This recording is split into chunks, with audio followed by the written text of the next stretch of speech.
we're going to do 9:05 to officially begin, because that's just what happens. And what's going to happen at, around 9:15 is we're going to lock the room. So if you're going to be late for the class, tell me ahead of time. And, or if you're going to be late for the class, like a half an hour late, just don't come and just listen to the recording. Because what's going to happen moving forward is that we are going to be doing a little, what's called downsizing the tech. So I will be monitoring the waiting room rather than Babette, who has much more important things to do than to watch my Hebrew class. I'm just saying, yeah.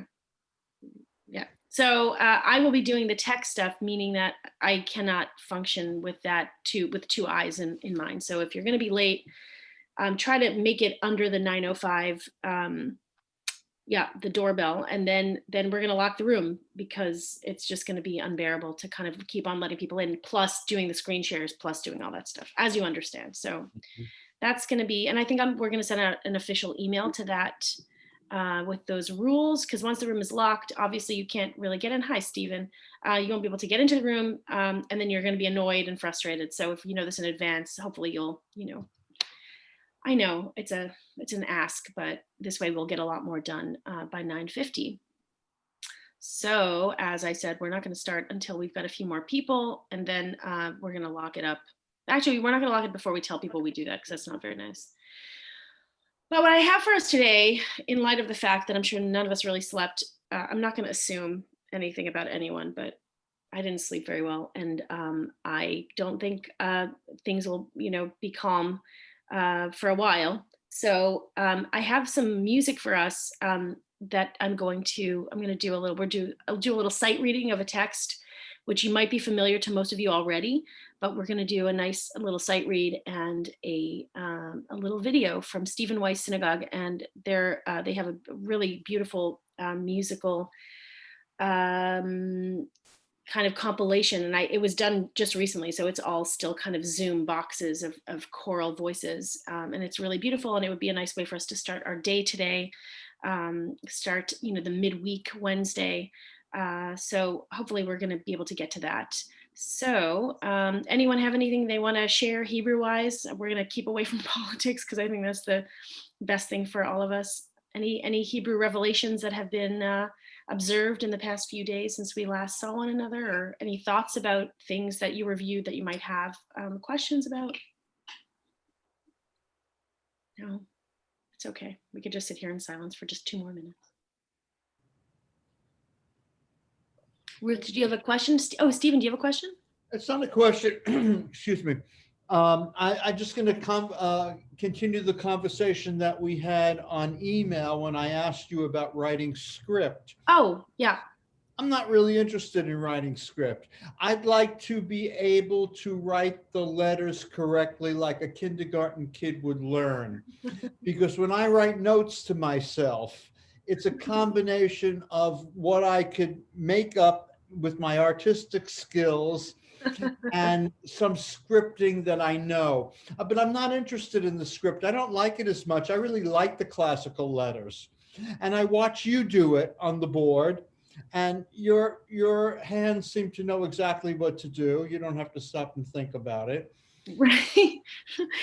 I would like to learn that, and I know it's just a matter of by rote training, like practice.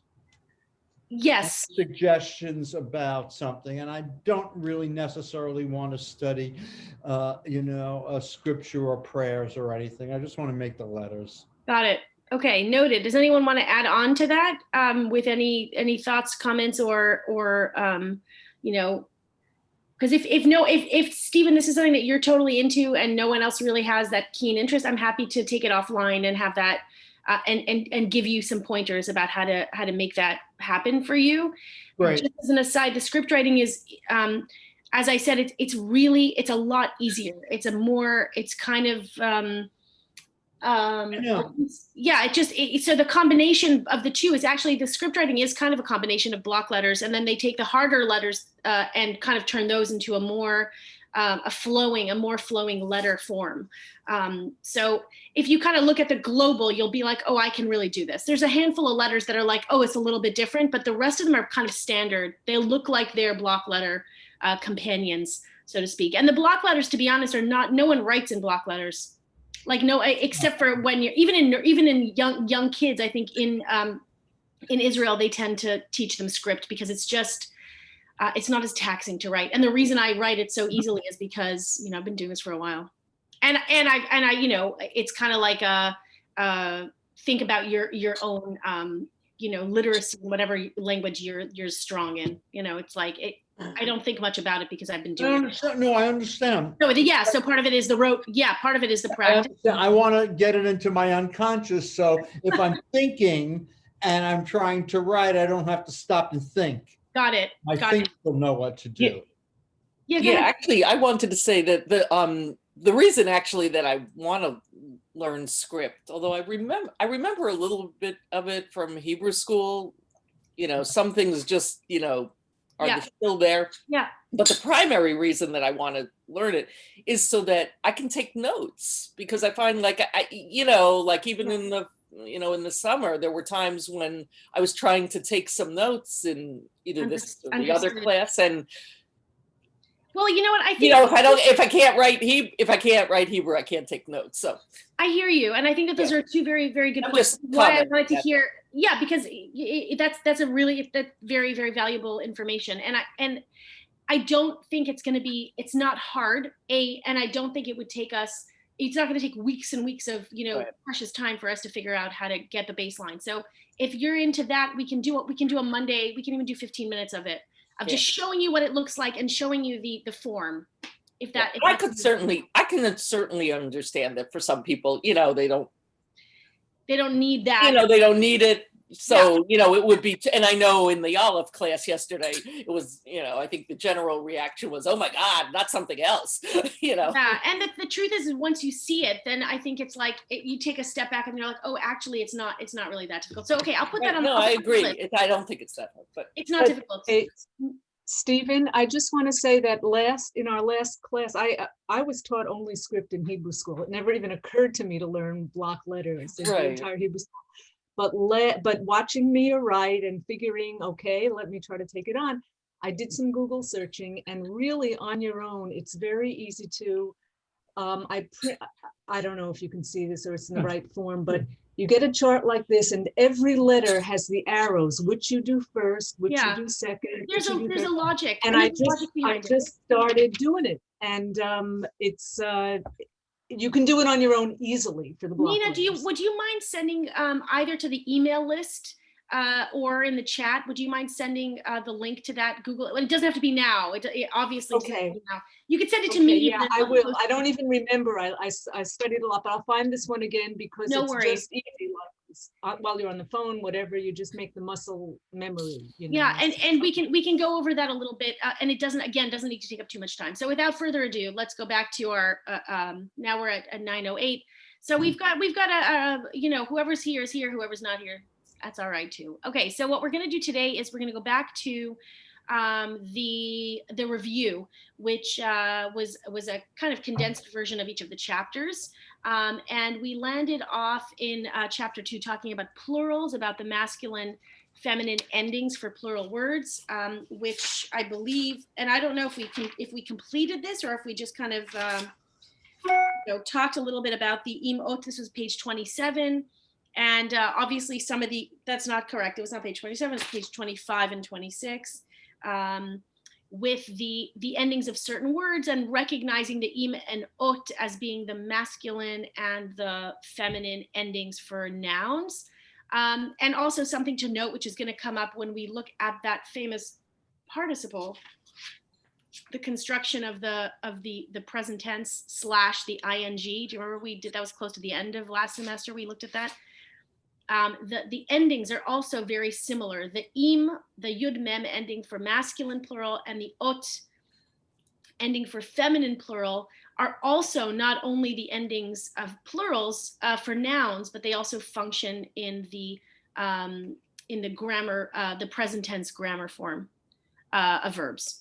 So that it's kind of like a visual. Again, we're looking for those little clues that will put together meaning, greater meaning of breaking open words. Any questions about that before we just go into the third chapter slide? And apologies if I'm going too fast. This is a review. So if I'm going too fast, pause and say, I'm still confused. Can we just go over that? This is what we're here for. So don't hold it in if you have anything to ask. All right, no one has relevant questions to ask about chapter 2 before we go into chapter 3?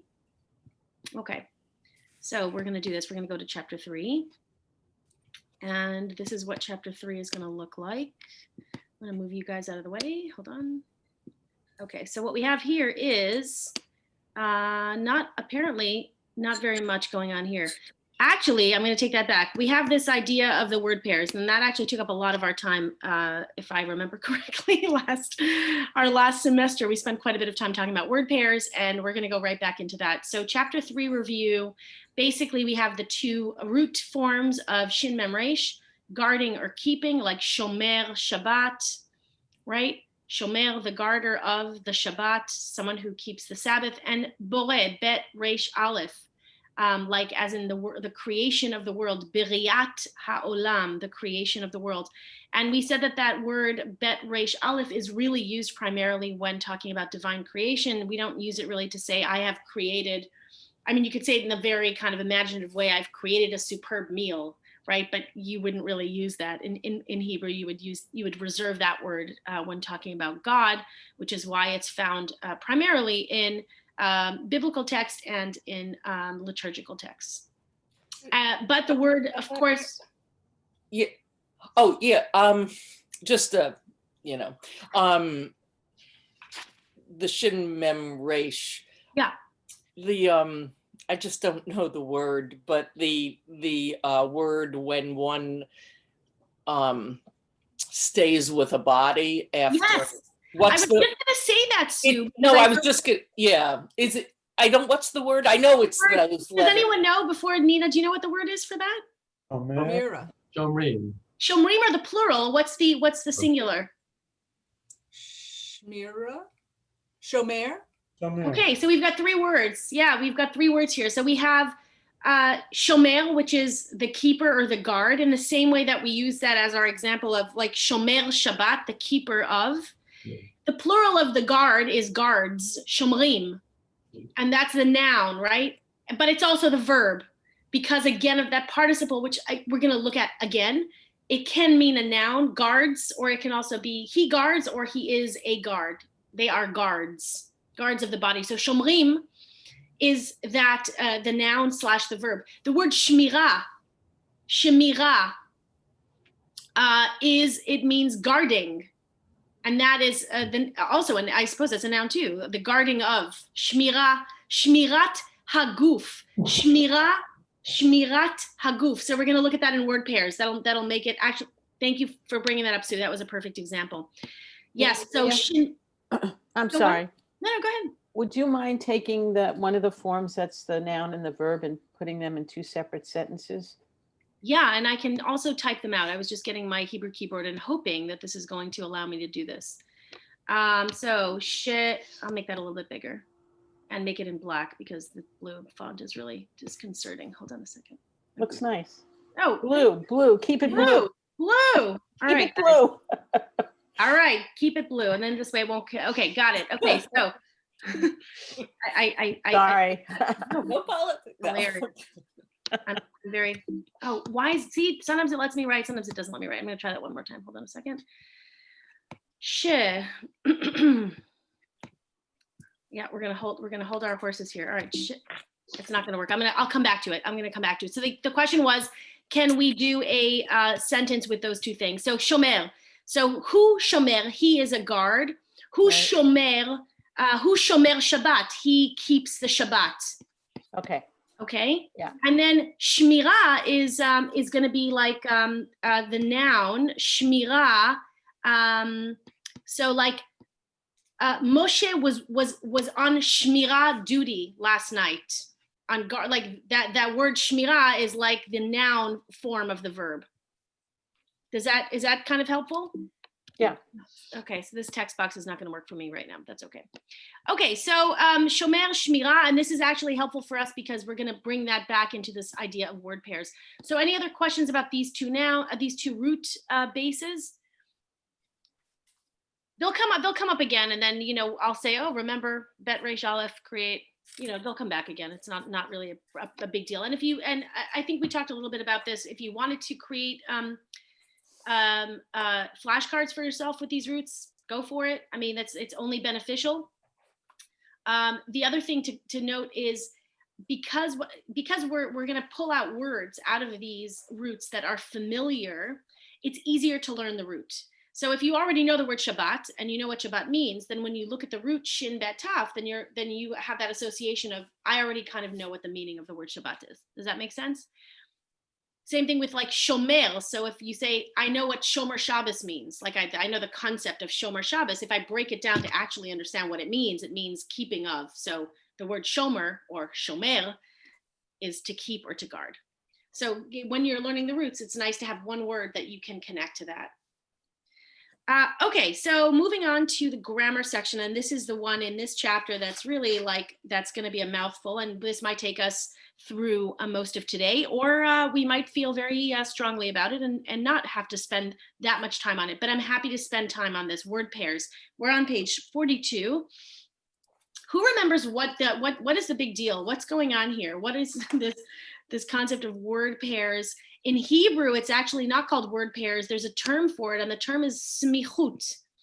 Smichut, which like something that is smichut means something that's connected or close to. So what that means is a kind of compound, let's just say, even though it's not really a compound, it's not a compound word. It's a noun-noun pairing. In Hebrew, that term is called smichut. In this particular prayer book, they refer to it as a word pair. So who remembers what the big deal is? I have notes on my Go for it. page. Adria, tell us what you remember. So I would not know this unless I were reading my own notes. It's when you combine two nouns, it creates a third form. Yeah, and then what is the relationship between those two nouns? And we can kind of take a look at if you don't remember, this is not a test, obviously, but kind of sometimes it's nice to, you know, jog your own memory and say like, oh yeah, right, that's what that is. If we look at the top of page 42, we're looking at this idea of these two nouns. They're connected in a sense, but there is kind of one noun that is stronger than the other one. So they don't have the same value. If I can say that in a way that's not so confusing. What do I mean by that? One has more strength in the definition of what the word pair means. Exactly. Thank you for making that so much clearer.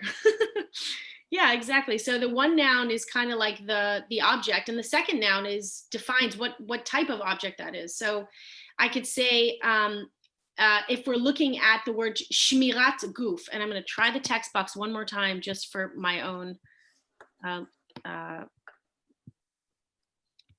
still not going to work. Okay, fantastic. So shmirat guf is the guarding of a body.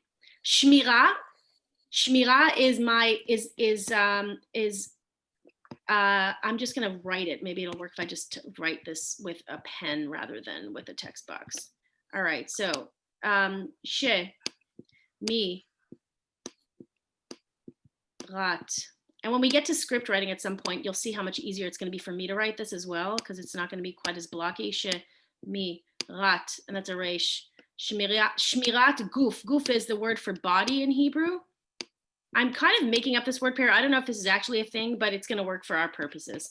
All right, so shmirat guf is our word pair. What is my indicator of that it's a word pair? Is my taf, because the actual word for guarding is shmirah. That's my original word, that hey. When it turns into a word pair, and there's no hyphen, but I'm going to put it there just to show you that we've got two words going on here. The hey turns into a taf, and from shmirah, it becomes shmirat. What is this word here? This word here, as I just explained moments earlier, is the word for body, or in this case, I'm just going to put body. It's also, I guess, could be a corpse, but we're not going to get let's not go there. This is a body. Guf is a body. And shmirat guf is the guarding of a body. Now, if I look at these two words, as Adria explained much more eloquently than I did, we've got two nouns. One of them is the descriptor of the other. So yes, I have guarding and I have body, but the guarding of the body. So what is the word that's being described? And what's the descriptor in noun form? Obvious question. Oof is the body. word being described. Goof is the kind of guarding that's happening. The guarding, the shmirah is the actual noun that I'm looking at.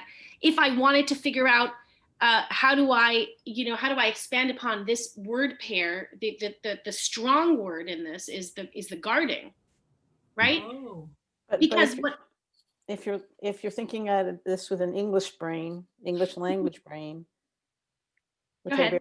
I barely have, to me it almost looks like I don't know, verb adverb or noun adjective kind of relationship. Yeah. Right? Yeah. Ken? See Ken shaking his head there, but they're shaking two. sideways or shaking up and down? Ken was doing a nod. He was A very mild. Yeah, I see that. He was very dangerously agreeing with me. So yeah, so what I'm going to add to this, which might help or not help, is this word here. Yeah. Okay, so Oh. this is the key of the word pair situation. What we're doing is we're kind of extending the detailness of the noun by adding another noun, and the noun in this case is the body. So it's the guarding of what? So it's not like the happy guarding or the sad guarding. It's not an adjective in that respect, but by adding the extension of what type of or what kind of guarding is it? The English, of course, would be like the guarding of the body or candles of Shabbat. So the same idea of I say like Nerot Shabbat are Shabbat candles. But what it's implying is that the candles are of they're candles, but they're candles of the Sabbath. That's what this word pair smichut is.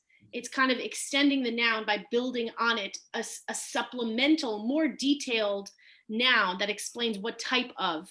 It doesn't always work with the type, but you know what I mean? It gives you one added layer of detail to the noun. So let's think about some examples of that, because I think when you see more examples of it, it won't be quite so,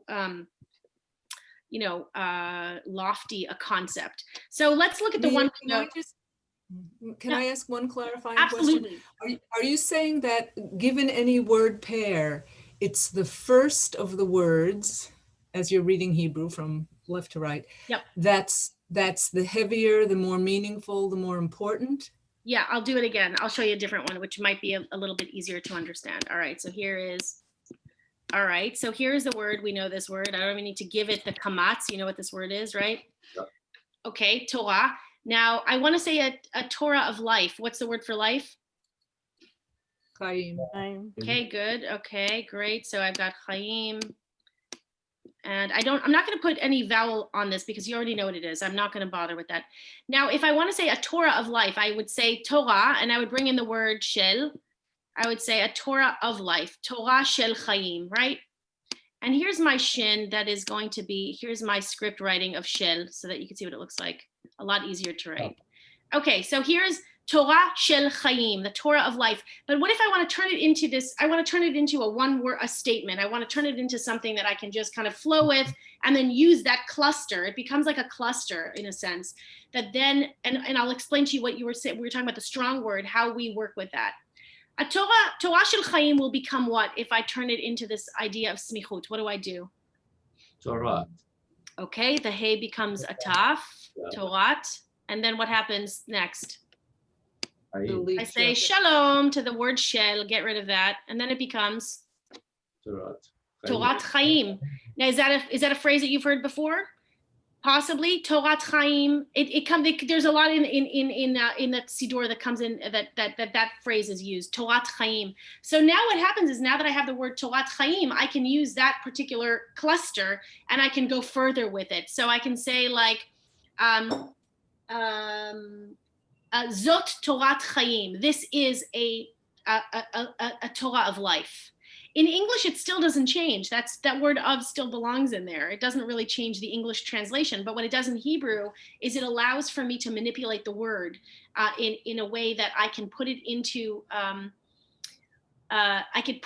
a sentence, and then really, and all I'm doing is I'm working with the word Torah as my key word, and the Chaim kind of comes along as the supplement. And I'm not really sure whether you can fully grasp like how that changes in a sentence. It's not that it's not a massive difference, but it's enough of a difference that when it's written out in a phrase, it kind of fits in better. It doesn't have the same clunkiness of saying Torah shel Chaim. Torat Chaim then becomes its own kind of idea. So a question about this. Yeah. So just trying to, I can't think this early in the morning, but these word pairs are, Yeah. am I right in thinking that these word pairs are, they are sort of already set in the Hebrew language? It's not that this is for us to, understand how they work. You're not saying that like if we were speaking Hebrew, that one can sort of make them up as they go along, are you? You know what I mean? Even though this is not a speaking class, a conversational class. It's not a conversational class, but I think that it helps to have these ideas in here so that you can really understand how this works. So I'm just going to do another one in here. No, but that's my question was, do you? You can, and I'll yes, you can kind of make them up. Yeah, and I'll give you an example of that. So I heard what you said. I'm holding it in here, and I'm gonna go back to that in just a second. Thank you. You're very welcome. And please don't ever apologize if you have a question. Just be like, hey, question, say it. Don't apologize. I love your questions, Sue. I really do. I think that, no, I do. Sometimes as a teacher, sometimes you make not assumptions, but you kind of go with whatever's in your head, not thinking, oh my goodness, that wasn't clear, or perhaps this is something that someone else can understand in a different way. So thank you for saying that.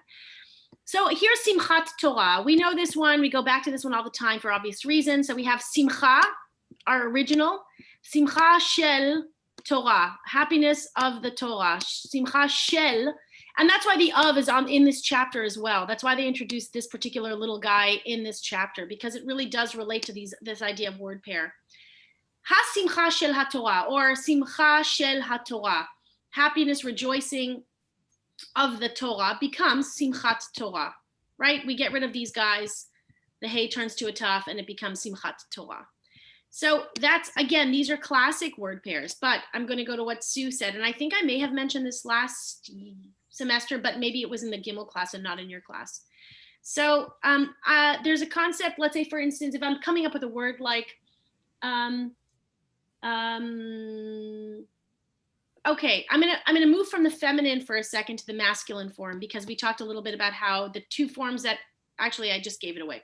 The two forms of the word that we can actually actively see the change in the first word, the primary word of the word pairs, we said was the feminine singular and the masculine plural. Coming back to you, masculine plural. So we talked about banim, b'nai Yisrael, the mem, the final mem drops, and the word becomes b'nai Yisrael. Right, the banim, the mem for the word sons of or children, b'nai. Originally, the word b'nai is the word banim. Banim, and then the mem drops out when we do the smichut. Banim shel Yisrael. We know Israel was the name of, who's named Israel in the Torah? Who's named Israel in the Torah? Whose name was turned into the name Israel? Do we know? Jacob, no? Jacob, yeah. Again, it was not a hard question. It was just one that I wanted someone else to answer but myself. All right. So originally, the children of Israel were literally the sons of Jacob, right? He then becomes Israel, and then they become Banim. Then they become Bnei Israel. They become the children of Israel.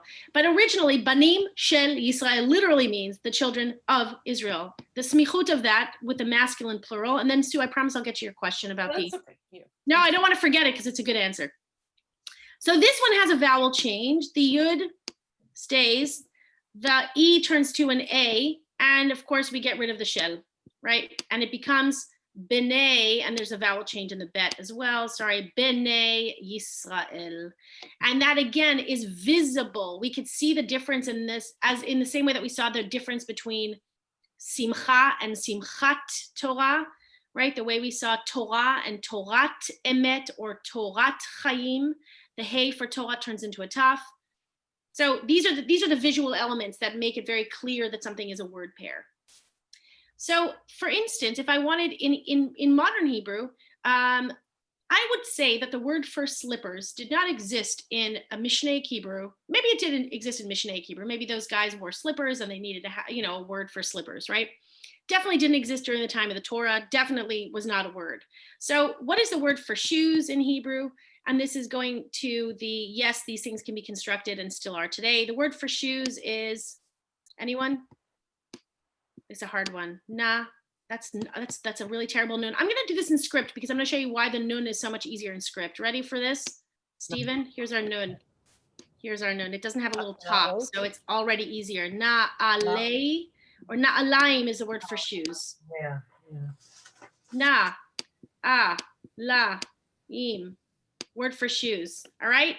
Now, what's the word for house? It'll be the same thing as in other languages where we call them house shoes or house shoes. What's the word for house? You all know this? Bayit. Thank you. Bayit. All right. So watch this. This is one of my favorite word pairs because this is not a word pair. This is called smichut. This is modern Hebrew. This is not a word pair in the classic sense. All right. So we have na'alaim, shoes, shel bayit, the shoes of the house. What does it become? Based on what we just did, so what drops on the first word to change it to a word pair? The vowels don't worry about the vowels. Tell me what I do. Mem. Yep, the mem goes shalom. What happens next? If it comes na'alei. Thank you, na'alei, exactly. So this becomes an A sound. And then I've got this word for slippers. And if you look it up in a dictionary, that's the word for slippers, na'alei bait, house shoes. Now, what's the strong word? What's the descriptor? It's always the same. It's the first versus the second word. They're always in that order. So what's the word that I'm focused on the most? Is it the house part of this? Of the shoes. It's the shoes. Exactly, the shoes. So that's why the first part of this word, the na'alei or the na'alaim, are, now watch this. We're going to go into, as we move through the book, we're going to move into this plurals and the descriptors of this. So if I'm trying to describe what kind of shoes they are, the word for house is singular. Ruth, yes. Isn't the I don't know what the names of the vowels are, frankly, anymore. Just say the e. Just say that's the sound of the vowel. Isn't that supposed to be under the lamed? Yeah. Thank you. Thank you. Yeah. Thank you. Na'alei bait, correct. The A should be pushed to the lamed. The lamed gets dropped. It's a sound. Thank you for that. Yeah. So the point is na'alei bait. We're looking to see what is the word. How are we describing this? If I want to say I have brand new slippers, am I going to say which the word bait is singular? Do you notice that? Right. The word bait is house. It's singular. The word na'alaim we know is plural because we just dropped that mem, but it's still a plural word. So if this is my plural word, this is a singular word. What does my word turn into? Like if I want to give it a descriptor, what am I looking to? It's obvious again. Plural. Yeah, plural, 'cause it's the shoes. But you would think like it's the word house is still part of that word. So if you were kind of getting yourself into a tailspin of like, oh my gosh, I'm not really sure. You're thinking logically, what is the word I'm describing? I'm describing the slippers. They happen to be house slipper or house shoes. They're na'alei bait, but they're still na'alaim. They're still plural. And they're still masculine because I could have my descriptor word. So na'alei, I could have my second word of the word pair be a feminine word as well. Bait happens to be masculine. But it doesn't mean that the words, the combination of the words does not matter. It's not like an adjective. This is how it's not like an adjective. Wow. I just had an aha moment for bar mitzvah. When you change the bar or bat to b'nai mitzvah, Yeah. I always wondered, why don't you change it to mitzvot? B'nai mitzvot. Aha. Excellent. And Let's take a now look at I that. think I know. Great. Fantastic. Fantastic. So this is why, listen, when we talk about this concept, some people are like, okay, get it, it's simple, but it's actually, there's all kinds of other things that come from that then become, yeah, exactly. Let's look at B'nai Mitzvah. So we have, so first of all, let's get the long form. So I don't want to do this bet. I'm going to show you how to do a script bet because it's a one line thing. Here's a bet. Okay, so I'm going to do B'nai, and now we got our nun. And Stephen, I'm going to show you something else. That yud in script, guess what that yud is in script? It's just a little guy like that. I don't need a top. The script form eliminates all of the little serifs, and that really makes writing very taxing in Hebrew. So I have B'nai. B'nai, the original form was Banim, right? Now again, a B'nai mitzvah is not particularly ungendered, because the word Banim is masculine. So when we say B'nai mitzvah as like this, oh, we're encompassing men and women, it's actually not really accurate, but it's fine, we'll leave it. Banim shel mitzvah, sons of the mitzvah. Banim shel, and then we have mitzvah. I'm not going to give you the mem yet because I don't want to confuse you, Stephen, but here's our mem. Mem looks like an N. Mitzvah, vavs also lose the top, which makes it easier to write. Here we go. Banim shel mitzvah, sons of the mitzvah. So this is our word that does not change. You're right, Nina. So when we change this to B'nai mitzvah, then that here, again, get rid of the mem, get rid of the shel, and we have ourselves a smichut. We have ourselves the be. Vowel change. B'nai mitzvah. So the mitzvah is consistent. You don't need to say b'nai mitzvot, unless, that's also an option, because what we're saying with b'nai mitzvah is we're saying they are the sons of the commandment, singular. But we can also say b'nai mitzvot. It would not be the same. It wouldn't mean the same thing. But I could say those individuals are inhabiting. I could create a word pair that would be b'nai mitzvot. It wouldn't be wrong, but it wouldn't mean the plural of b'nai mitzvah. The b'nai is already plural. That's why the bar is the singular, bar mitzvah, and that's also a word pair. But what did we learn about the form of the masculine singular? It does not change in the word pair. That's not the only two words. The only two cases that change are singular, feminine singular ending with an ah sound, the hey, and masculine plural ending with a yud mem. Those are the only two cases where you can see the difference in the words. You can see it. Sometimes they're hidden word pairs, and we're going to look at that when we look at a prayer. We're going to do a sight reading. You're going to look at a prayer, and I'm going to say, where's the word pair? You might not even visually see it. You might have to just think about what the meaning is to decipher whether it's a noun concept or if it's just a noun and an adjective. What's the clue to figuring out if you have a noun and an adjective based on what we just looked at? The ending of either the a or the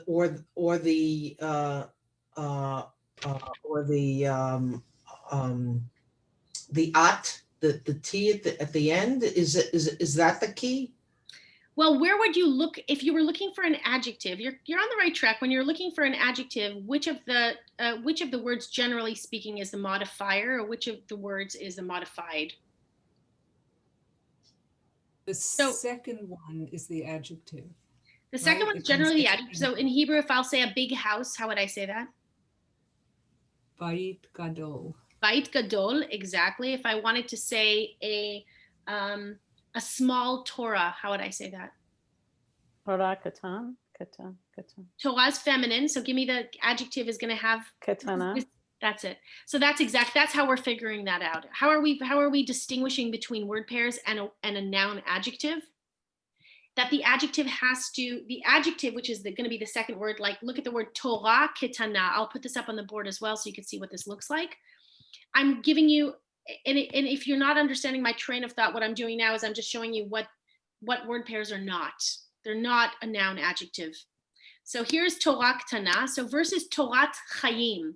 Two things are going to be different. So here is Torah ketana, a small Torah. I have a small Torah, Torah ketana. No. All right. Small Torah. So what are we looking at here? This is very basic. This is a basic, not basic in terms of beginner, but this is like there's nothing complicated in here. It's very straightforward. Torah, feminine word. I know that because of the ah ending. Also because I know Torah is not an exception. It's a straightforward word that looks feminine and is feminine.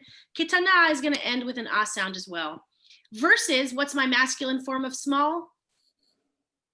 Katan, katan, masculine, kitana, feminine. We're going to go back into this later anyway to talk about adjectives, but just as a clue to the difference between word pairs and noun adjective combinations. So in this case, how is this different than what we had before, which was Torat Chaim? In this, you can see that there is what we call an accordance. Well, that's what I would say in French. It accords. Torah, feminine, kitana, feminine, they go together. This is my noun. This is my adjective, right? And they go together. There's nothing here, and that's one clue. Noun, adjective, because I look at the ending. The endings are accorded. The other thing that I would do in a word pair, which is the first thing we did when we looked at the word Torah, what happens in a word pair? Changes the ending. The ending would change to a taf. Torah. Exactly. And because it's not Torat, it's just Torah, that's just a straight up noun. And this word next to it, I know means small, and I know that small is not a noun. So it can't be a word pair because the two in a word pair, you have to have both words are nouns. They're not a noun adjective or noun adverb or noun verb. They're two nouns. But one of the nouns is the primary noun and one of the nouns is the complement of what? And 90% of the time you can throw the word of into that word pair in order to decipher whether it's a word pair or an adjective. So those are the two. There's many different clues to showing you that connection. And the reason it's important, again, is as many of you mentioned in some of your questions and some of your responses, we want to understand how we can use that. How do we pluralize it? Which of the words is the focus? If I'm saying I have a small Torah, I'm saying yeshli, I have Torah ktana. That's a sentence. But if I'm saying Torat Chaim, it's not a sentence really. I'm making a statement about it. I'm just saying Torat Chaim. There's no sentence in that.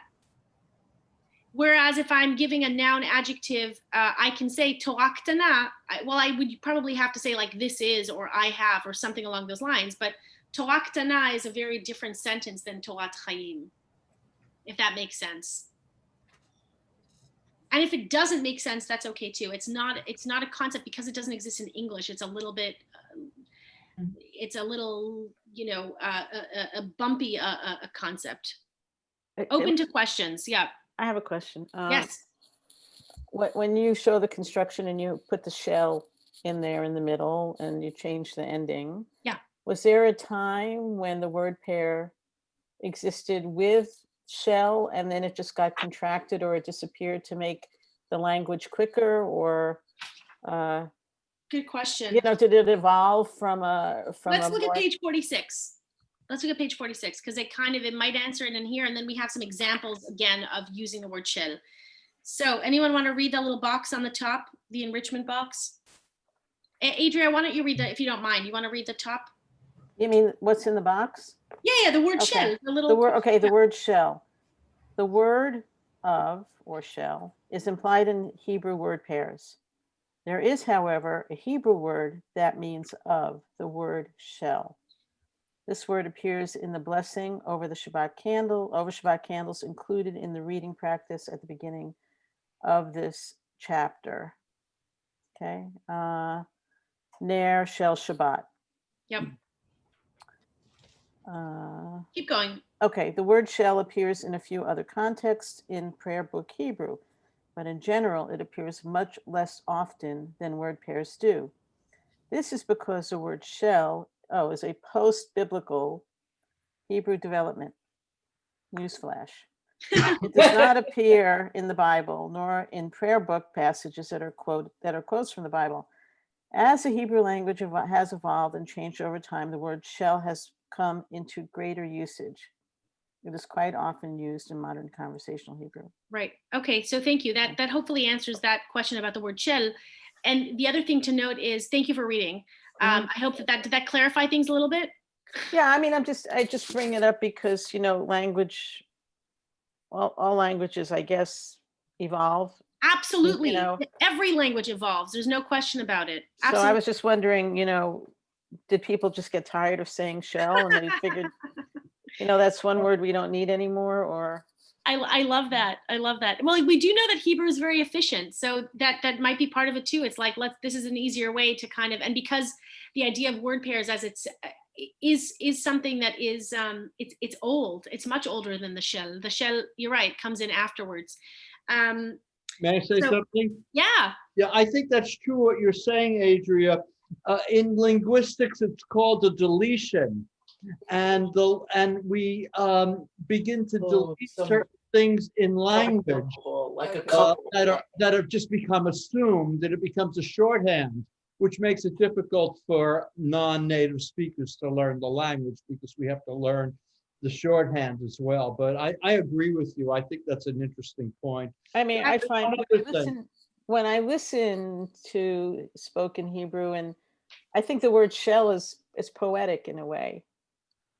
And I mean, I kind of, would like to see, I mean, I know it's not the correct way, but, something shell, something has this kind of beauty to it. And when you listen to it, it's kind of, it's almost like that biblical form of the word pairs.